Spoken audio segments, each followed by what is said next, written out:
and a passionate storyteller who believes the story heal when shared in safe places. A dog lover find inspiration for her two adopted furry babies. Now talking about the book, so 12th Fail is the story of a boy who was a very weak in his studies and failed in 12th. His family financial condition was also bad, preparing for UPSC and get selected for IPS. 12th Fail has become very popular among the students preparing for competitive exams. So let's start this discussion with an ice-breaking applause.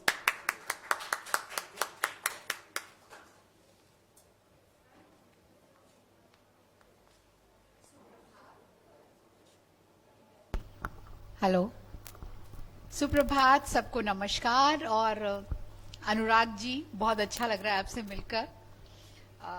आपकी किताब 1 lakh copy कही है, लेकिन जहां तक मुझे पता है it has a best seller और 2 लाख से ज्यादा प्रतियां बिक चुकी हैं।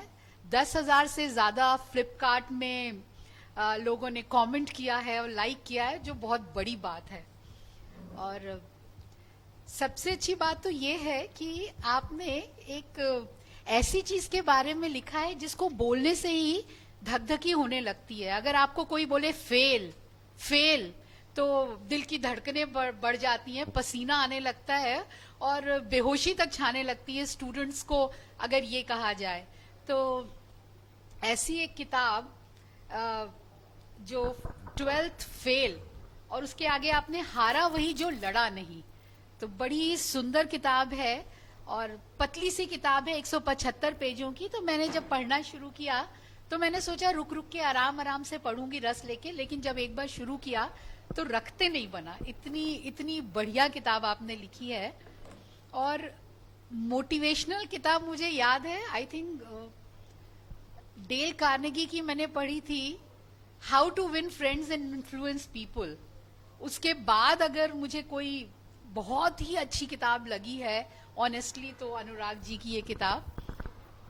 ये एक serving IPS officer Manoj Sharma ji के बारे में लिखी गई है अनुराग जी, और जो आपके मित्र रहे हैं जी।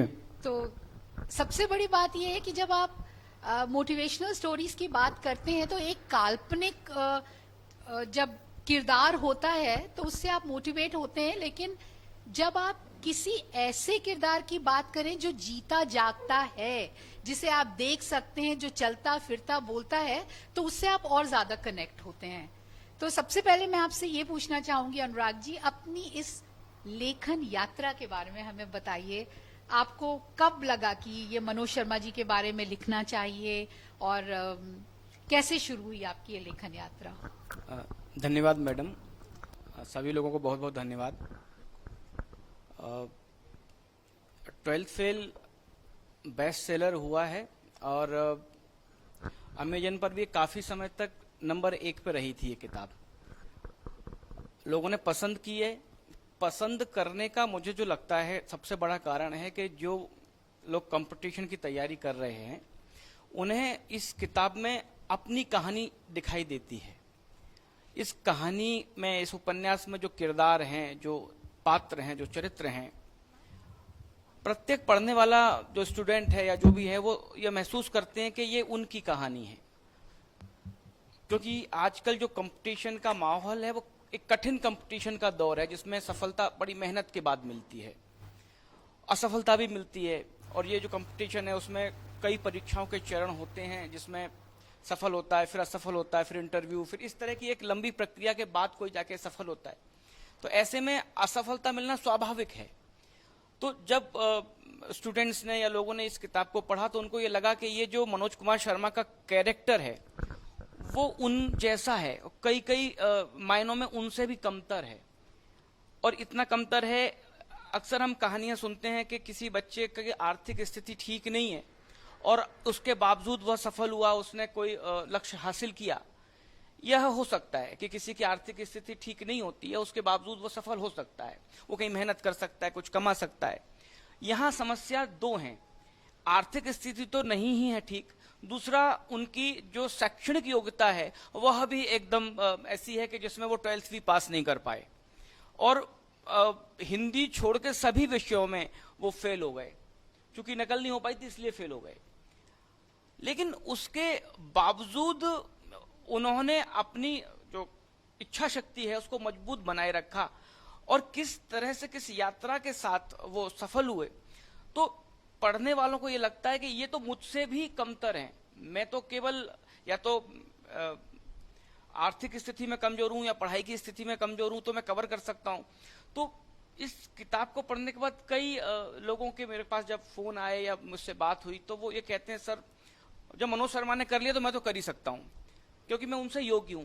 मुझे लगता है यही एक सफलता है, और इसी में मुझे संतुष्ट भी होना चाहिए एक लेखक को, कि वो उन लोगों में ऊर्जा भर पाया, मोटिवेशन दे पाया जो निराश होते हैं।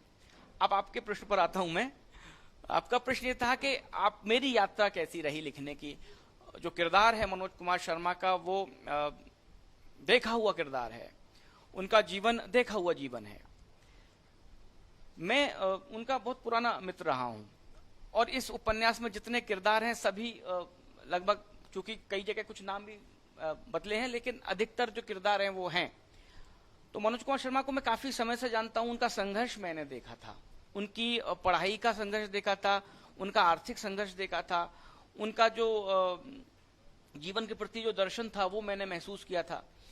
तो फिर जब अभी पिछले 3-4 साल पहले जब मैंने सोचा कुछ लिखना चाहिए, मेरा इसके पहले एक कहानी संग्रह आया था व्हाट्सएप पर क्रांति, तो उसके बाद कुछ नया लिखने का जब मेरे मन में विचार आया, तो मैंने सोचा कि ऐसी कहानी लिखनी चाहिए जो हमारे युवाओं के लिए उपयोगी हो, उन्हें कुछ सीखने को मिले।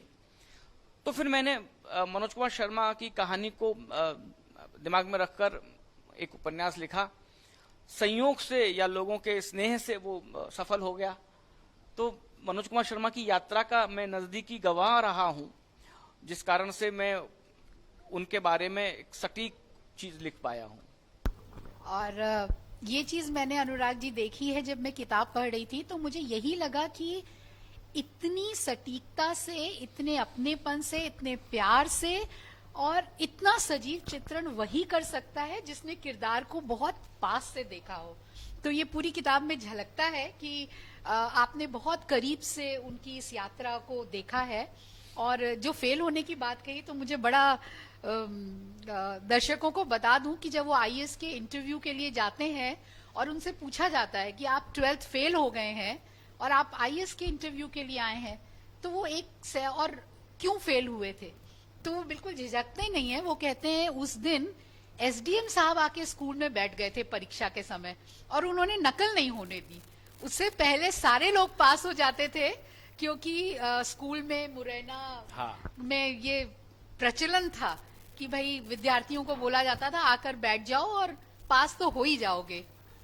और बड़ी इंटरेस्टिंग बात है, प्रिंसिपल साहब को लगता है कि 1 घंटे में एसडीएम साहब चले जाएंगे, चलो 1 घंटे में पास लायक तो पेपर करा देंगे, लेकिन जो एसडीएम साहब थे वो बैठे रहते हैं। तो उस साल 12th के सारे बच्चे फेल हो जाते हैं। और मनोज शर्मा जी ने ये अपने आईएएस के इंटरव्यू में ये कहने में कोई संकोच नहीं किया। तो बड़ा अच्छा लगता है कि इतनी बेबाकी से उन्होंने अपने ये फेलियर को बता दिया, जो हम अपने छोटे से छोटे फेलियर को बताने में बहुत झिझकते हैं। तो ये मुझे बड़ी इंस्पिरेशनल चीज लगी अनुराग जी। और मेरे ख्याल से फर्स्ट मोटिवेशन उनका वो एसडीएम साहब रहे हैं, जब उन्हें लगा कि अरे ये एसडीएम कौन होता है कि जिससे हमारे प्रिंसिपल भी डर गए और नकल नहीं करा पाए। तो वो उनकी शुरुआत थी मोटिवेशन की, जो मुझे लगता है। तो वो एसडीएम से मिलने के बाद फिर उन्होंने सोचा कि मैं अब ग्वालियर जाकर पढ़ाई करूंगा, और फिर ग्वालियर आते हैं। ग्वालियर में एमएलबी कॉलेज है, वहाँ वो पढ़ाई करते हैं। तो उनको एक बड़ा एक वो रहता था कि वो लोगों की नज़र में एक श्रेष्ठ बनने का एक उनका भाव था कि मैं लोग मुझे अच्छा माने, योग्य माने। तो ये जो उनके भीतर का मोटिवेशनल फैक्टर था, खुद को लोगों की नज़र में श्रेष्ठ मानने का जो जज्बा है, उस जज्बे को लेकर इन्होंने अपनी पढ़ाई शुरू की। और ऐसी जगहों पर पढ़े ग्वालियर में, जहाँ एक नौकरी भी की उन्होंने लाइब्रेरी में की घटना भी है, किस तरह से वो कवि आते हैं और कवि किस तरह से तेल में लगाने के लिए, बाल में लगाने के लिए कंघी वगैरह मांगते हैं, उन पर कुछ नहीं होता। ये सब संघर्ष का दौर था उनके, और उस संघर्ष के दौर से उन्होंने इस दौर के साथ साथ अपनी विचारधारा को मजबूत करने के लिए भी कुछ सामाजिक संगठनों में भी उनका जाना शुरू हुआ। उन्होंने कहा मैं विवेकानंद की पुस्तकें पढ़ूंगा, विवेकानंद के विचारों से प्रभावित होऊंगा, और फिर वो विवेकानंद केंद्र भी गए। तो वो फिर दिन भर विवेकानंद की ही किताबें पढ़ते रहे। युवावस्था में होता है, व्यक्ति इस तरह से अपने जीवन का लक्ष्य जब निर्धारित नहीं कर पाता तो वो सोचता है कि मुझे समाज सेवा में जाना चाहिए। तो तो फिर उनके दोस्त कहते हैं कि भैया आप एसडीएम बन जाओ या डिप्टी कलेक्टर बन जाओ, वही तुम्हारे लिए देश की सेवा होगी। तो ये यात्रा है, ये स्वाभाविक यात्रा एक स्टूडेंट के जीवन में होती है कि वो किस किस पड़ावों से, किन किन अवरोधों के माध्यम से आगे बढ़ता है। लेकिन एक अच्छी बात यह है कि हम उस छात्र जीवन में अगर किसी विचारधारा से जुड़ते हैं या किन्हीं ऐसे लोगों से जुड़ते हैं जो आपके व्यक्तित्व का निर्माण करें, तो वो अंत तक काम आता है। जैसे ये विवेकानंद केंद्र में गए तो विवेकानंद के विचारों से प्रभावित हुए। तो आज के जमाने में, आज के समय में स्टूडेंट को इसलिए जो उसका कॉलेज का समय होता है उसमें अन्य अन्य गतिविधियों में जरूर सम्मिलित होना चाहिए, ऐसा मुझे लगता है। साहित्यिक कार्यक्रमों में सम्मिलित हो। वो जिस साहित्य सभा में जो रहते थे वो वहाँ साहित्यिक कार्यक्रम होते थे, कविताएं मुक्तिबोध की पढ़ी जा रही हैं, निराला की कविताएं पढ़ी जा रही हैं। वो खुद भी निराला की कविता, जब निराश होते तो निराला की कविता का वाचन करते थे। है अमानिशा उगलता गगन घन अंधकार, खो रहा दिशा का ज्ञान स्तब्ध है पवनचार, अप्रतिहत गरज रहा पीछे अमुदि विशाल, भूदर जो ध्यान मग्न केवल। तो वो भी प्रेरित हुए किससे? निराला से, राम की शक्ति पूजा से, मुक्तिबोध से। तो साहित्य भी किसी एक विद्यार्थी के जीवन में कितना महत्व रख सकता है, ये भी मुझे लगता है इससे दिखता है। जी बिल्कुल, साहित्य और हर विद्यार्थी के जीवन में कोई ना कोई एक ऐसा आता है जो उसको मोटिवेट कर जाता है। जैसे मनोज जी के जीवन में त्यागी जी आए।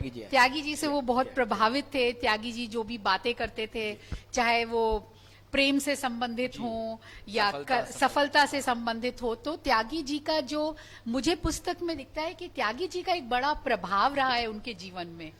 बिल्कुल मैडम, आप सही कह रही हैं। त्यागी जी ग्वालियर के वरिष्ठ साहित्यकार, और मनोज उनसे प्रभावित होते हैं। वो विवेकानंद केंद्र से भी जुड़े हुए हैं, तो मनोज जब विवेकानंद केंद्र में जाता है तो वहां भी उसको प्रथम पुरस्कार मिलता है।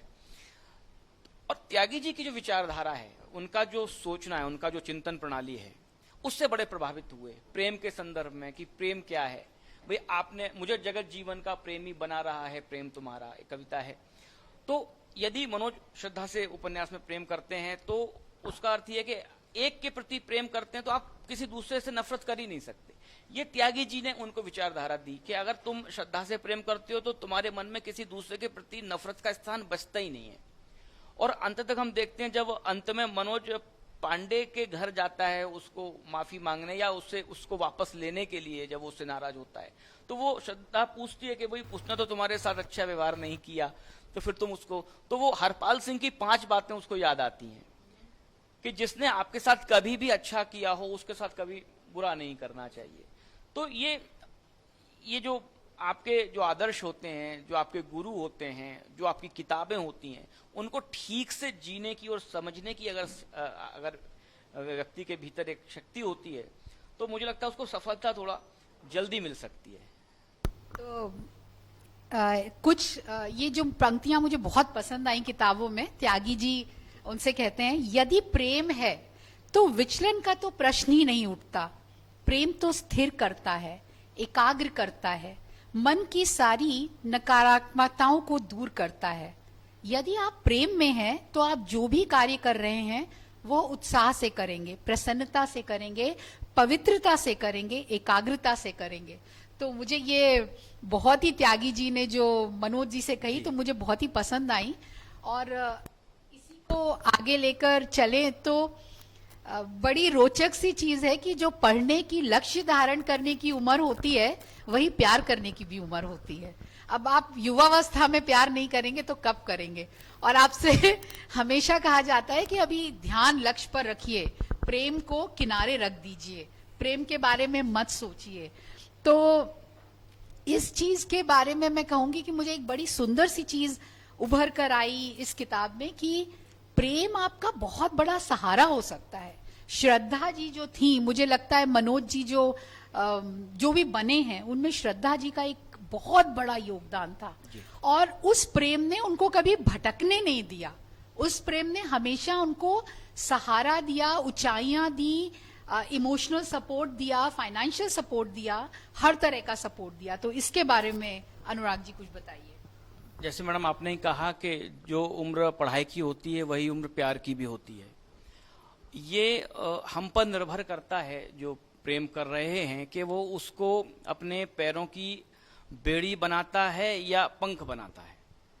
प्रेम को आप अपने पैरों की बेड़ी भी बना सकते हैं और पंख भी बना सकते हैं।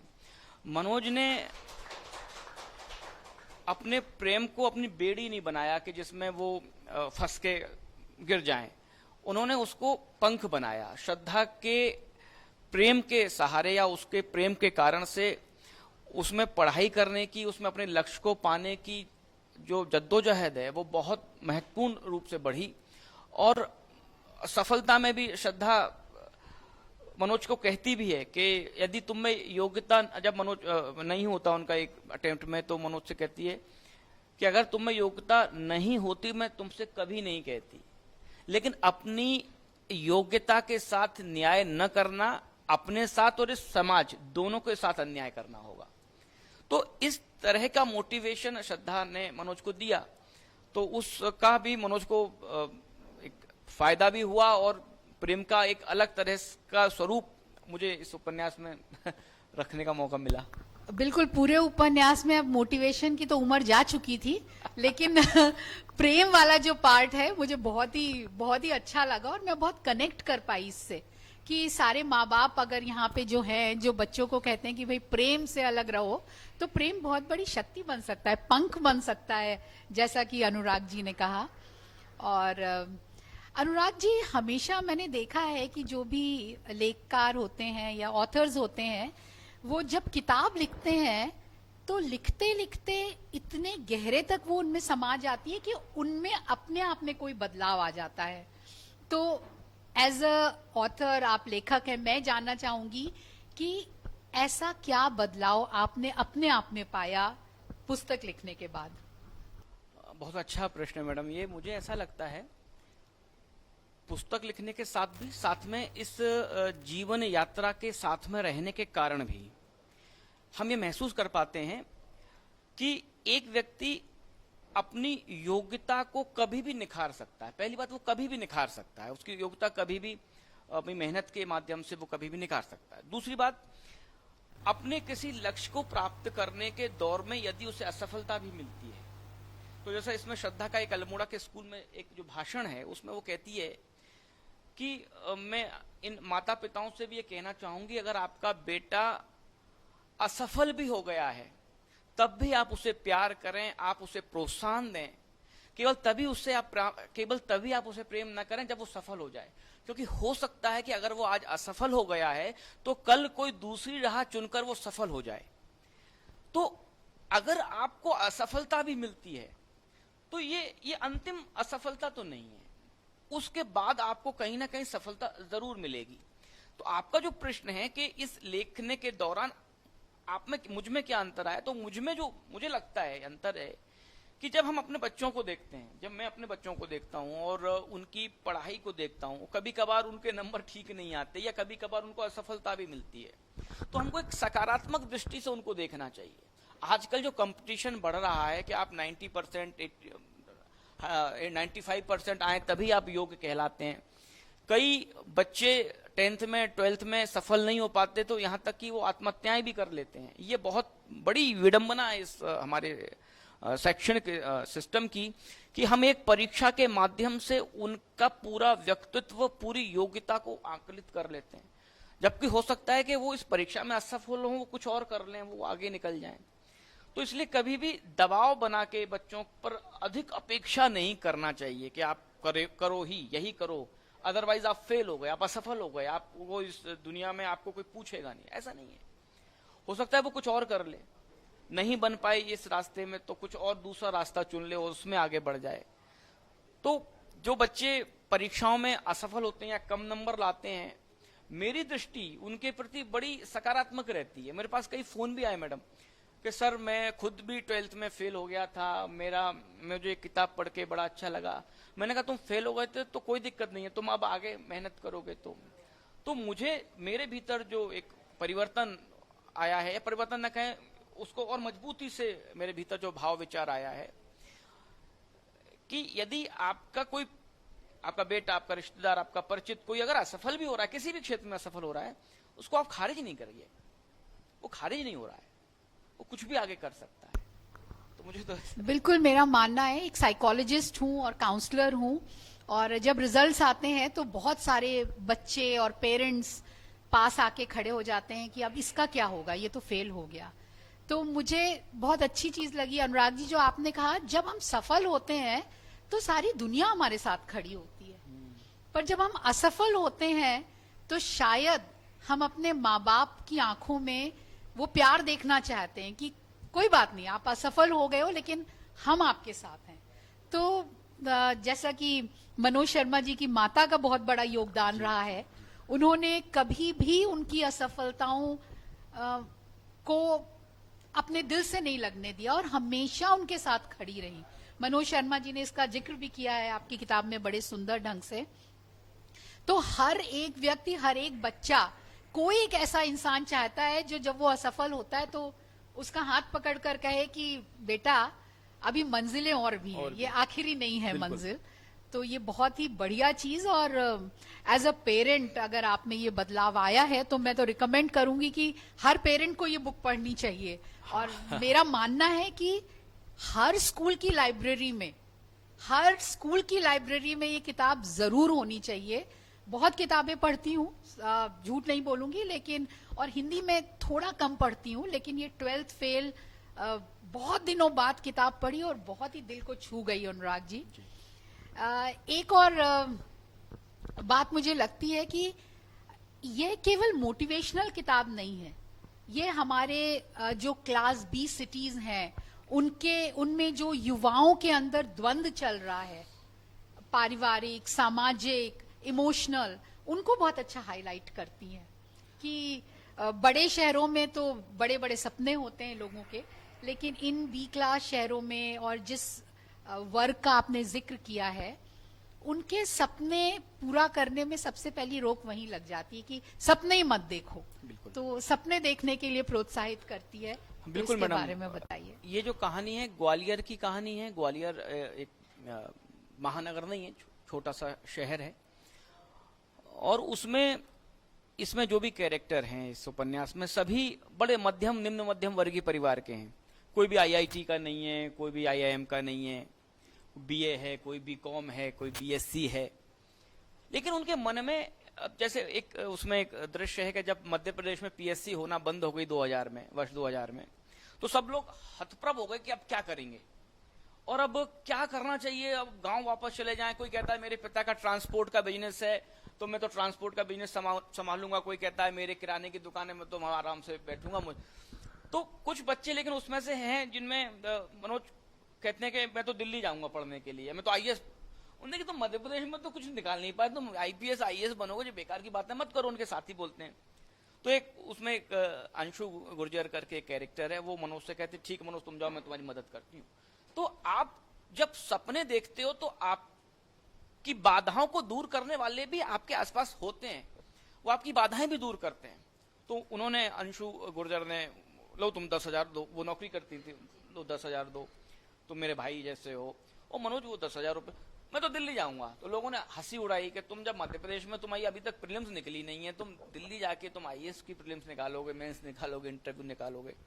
लेकिन है एक जज्बा, वो सब जो छोटे शहर के लोग हैं, लेकिन इन छोटे शहर के लोगों को आगे बढ़ने के लिए बाहर की बाधाओं को भी पार करना पड़ता है, जैसे आर्थिक समस्या और ये सब है।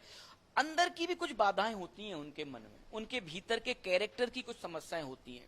वो बड़े लोगों या जो बड़े शहर के लोग होते हैं उनसे बराबरी करने के लिए झूठ के रास्ते भी चुनते हैं कि मुझे अगर छोटा माना गया तो हो सकता है मैं इन लोगों के बराबर नजदीक न खड़ा हो पाऊं, इसलिए मैं झूठ बोलूंगा कि मेरे तो इतने परसेंट थे। वो एक सीन है त्यागी जी के यहाँ जब बीए का रिजल्ट आता है, मनोज पहुंचते हैं तो त्यागी जी पूछते हैं कितने परसेंट आए, तो मनोज कहते हैं मेरे 65% आए। और पांडे बैठे हुए बगल में, पांडे को पता है इनके 65 नहीं आए, सेकंड डिवीजन आए बड़ी मुश्किल से। तो पांडे कहते हैं कि मनोज जी कितने परसेंट आए थे, तो मनोज बात बदल देते हैं इधर उधर के, भाई मेरी तो पोल खुलने वाली है। तो त्यागी जी से कहते हैं मनोज जी, सर वो आप विवेकानंद जी के बारे में बात कर रहे थे। अरे विवेकानंद जी को छोड़िए, पहले ये बताइए आपके बीए में कितने परसेंट थे। तो मनोज कहते हैं, और त्यागी जी समझ जाते हैं लड़का झूठ। तो त्यागी जी का भी वही जीवन था कि किस तरह से गांव के लोग शहर के बराबरी पर आने के लिए कुछ झूठ बोलते हैं। तो त्यागी जी ने बात समेटी, उसको बात को आगे बढ़ाया कि कोई बात नहीं, मैं तो एमए में 3rd डिवीजन था, लेकिन लोग मुझे पीएचडी डॉक्टर कहते रहते हैं, मैं भी बुरा नहीं मानता हूं, चलो ये चलता रहता। लेकिन पांडे बाद में जब बाहर निकलता है त्यागी जी के घर के बाहर, तो मनोज कहता है पांडे तुमने मेरे साथ अच्छा नहीं किया। तो पांडे कहता है मनोज झूठ के सहारे आगे मत बढ़ो, आज के बाद तुम्हारे व्यक्तित्व का और योग्यता का निर्धारण झूठ से नहीं होगा, बल्कि अपनी कमियों को स्वीकार करने से होगा। और बाद में मनोज को बात समझ में आती है कि भाई मेरी जो कमियां हैं उनको स्वीकार करना पड़ेगा, उनको दूर करना पड़ेगा। तो इस तरह की बाधाएं आती हैं और उसको पार करना शहर के जो जरूरी नहीं है कि हम पैदा ऐसे घर में हो कि हमें कॉन्वेंट स्कूल मिल जाएं, परंतु हम रास्ता ऐसा अपना सकते हैं कि हम उस लक्ष्य तक पहुंच सकते हैं जिसको कॉन्वेंट स्कूल के बच्चे प्राप्त कर सकते हैं। और मुझे सबसे ज्यादा मनोज शर्मा जी के कैरेक्टर की ये चीज जो आप बता रहे हैं कि बड़ी अच्छी लगती थी कि वो सबके सामने एक अपना रूप दिखाना चाहते थे कि लोग मुझे सराहें। और उसकी शुरुआत होती है कि उनको मैथ्स बिल्कुल नहीं आता है और वो छत पे मैथ्स के सम्स पढ़ा करते थे जिससे आसपास के लोग देखें, और माएं अपने बच्चों को कहती थी कि देखो मनोज कितना पढ़ रहा है, मनोज कितना पढ़ रहा है, और उनको कुछ समझ में नहीं आता था। तो उनके अंदर शायद ये शुरू से था कि लोग मेरी सराहना करें, और वो एक शायद मोटिवेशन था हाँ, जो उनको इवेंचुअली वो एक आईपीएस ऑफिसर बन पाए। मनोज छत पे गणित के सवाल पढ़ रहे हैं, नीचे कुएं पे पानी भर रही गांव की महिलाएं देख के अभिभूत हो रही हैं और अपने कहती हैं बगल से, देखो जब मनोज मोड़ा देखो दिन भर से पढ़ रहा है, रात भर पढ़ो है, और एक मेरो मोड़ा है कछु ना पढ़तो।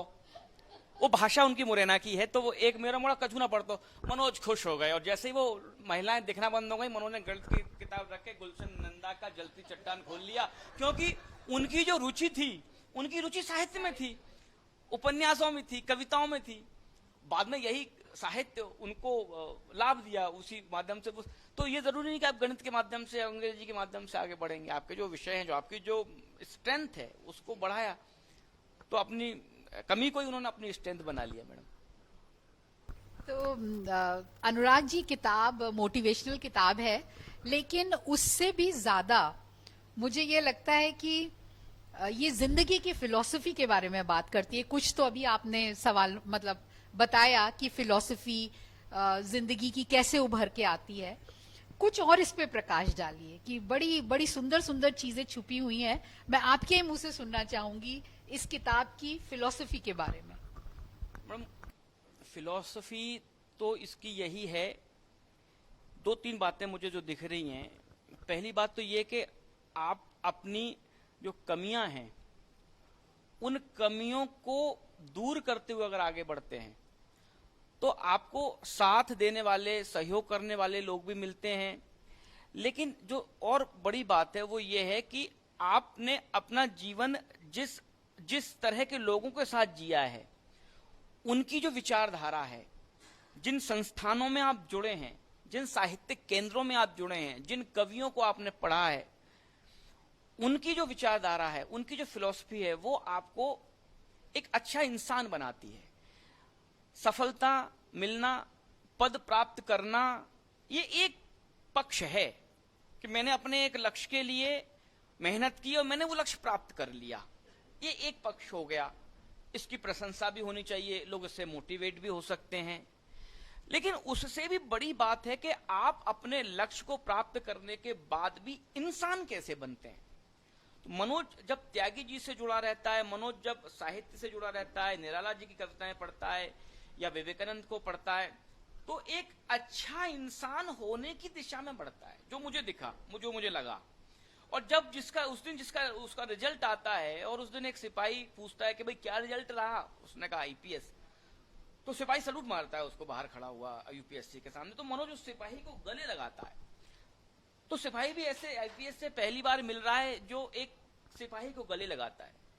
तो आप कितने भी बड़े बन जाएं, फिलॉसफी यही कहती है कि आप में इंसान रहना जरूरी है। वो इंसान मुझे लगता है। बिल्कुल एक चीज जो मुझे किताब में शायद मैं मेंशन करना चाहूंगी कि उनके पास बहुत ही आर्थिक समस्या जरूरत से ज्यादा थी, फिर भी एक शरणार्थी आता है और अपने पास का वो बचा हुआ 500 का नोट निकालकर उसे दे देते हैं। तो श्रद्धा उनसे कहती भी है कि जिसके पास खाने को पैसे नहीं है वो अपना बचा हुआ 500 रुपए का नोट निकाल के शरणार्थी को दे दे। तो वो बहुत बड़ी बात लगी मुझे। जब आपके पास पैसे हो और आप तब दें, वो एक अच्छी चीज है, लेकिन ना होते हुए भी कुछ देना। मुझे लगता है मैडम, ये जो हम कार्यक्रम कर रहे हैं, भोपाल लिटरेचर फेस्टिवल हो रहा है, इसका उद्देश्य यही है। हम साहित्यिक कार्यक्रम कर रहे हैं, हम इतना महत्वपूर्ण लोग यहाँ इकट्ठे होते हैं, हम यही तो चाहते हैं कि हम लोगों के मन में ऐसी भावनाएं भरें, ऐसी संवेदनाएं भरें, लोग ऐसे संवेदनशील हो कि लोग दूसरे की पीड़ा को महसूस करें। और मनोज का भी जो यात्रा है वो भी साहित्यिक यात्रा अधिक रही है। साहित्य सभा में उसने सारी किताबें पढ़ी हैं, उसने भवानी प्रसाद पढ़े, मुक्तिबोध पढ़े, निराला पढ़े, उसने जयशंकर प्रसाद पढ़े, प्रेमचंद पढ़े। उसने जिनसे मित्रता की, वो उनका जो दर्शन था, विवेकानंद का जो दर्शन, वो इंसान बनाया। वो अच्छी बात है कि वो इंसान बनने में मनोज कामयाब रहे, यही मुझे लगता है महत्वपूर्ण है इसमें। और एक और चीज पता नहीं, एज ए रीडर जो मैंने देखी कि नॉर्मली देखा गया है कि जब भी विषम परिस्थितियां आती हैं वो हमें बिटर बना देती हैं, कड़वाहट भर देती हैं। लेकिन इतनी विषम परिस्थितियों के उन्होंने कुत्ते घुमाए, होटल में जाके बर्तन धोए, भिखारियों के साथ सोए, लाइब्रेरी में सोए, लेकिन जो निकल कर आता है कड़वाहट कहीं नहीं रही है। तो मुझे जो पूरी किताब में सबसे अच्छी चीज लिखी कि जो प्रेम आपको एक बहुत बड़ा साहस दे देती है। जहां आपके अंदर कड़वाहट भर जाती है वो आपके पैरों की बेड़ियां बन जाती हैं। त्यागी जी कहते हैं ना कि वो कविता है केदारनाथ अग्रवाल की या किसकी है कि मुझे जगत जीवन का प्रेमी बना रहा है प्रेम। तो वो है यात्रा कि भाई अगर मैं एक से प्रेम कर रहा हूं तो किसी दूसरे के प्रति नफरत आ ही नहीं सकती। वो उन्होंने पालन किया है इसमें। मैं और ज्यादा समय नहीं लूंगी, लेकिन एक अपनी फेवरेट मौका मिला है तो मेरी बहुत पसंदीदा कविता है सोहन लाल द्विवेदी जी की। आप सबने सुनी होगी, पढ़ी होगी। नन्ही चींटी जब दाना लेकर चलती है, बढ़ती दीवारों पर 100 बार फिसलती है। मन का विश्वास रगों में साहस भरता है, चढ़कर गिरना, गिरकर चढ़ना ना खरता है। आखिर उसकी मेहनत बेकार नहीं होती, कोशिश करने वालों की हार नहीं होती। तो पुस्तक का सारा यही है कि कोशिश करने वालों की हार नहीं होती।